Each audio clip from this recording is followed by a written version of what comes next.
MG9 news. Kurnool జిల్లా పోలీసులు వాహనాల తనిఖీలు, బారుగా పట్టబడిన నగదు మొత్తం విలువ 60 లక్షల నగదు స్వాధీనం చేసుకున్న కర్నూలు తాలూకా సెబ్ పోలీసులు. తనిఖీల్లో పాల్గొన్న పోలీసులను ప్రత్యేకంగా అభినందించిన జిల్లా ఎస్పీ జి కృష్ణకాంత్ ఐపీఎస్.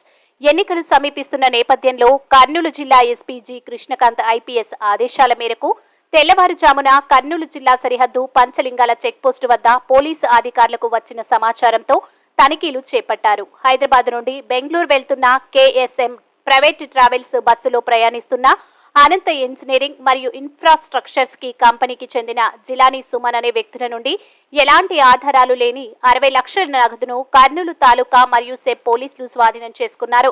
60 లక్షల నగదును రెవెన్యూ అధికారుల సమక్షంలో ఆ మొత్తాన్ని స్వాధీనం చేసుకున్నారు.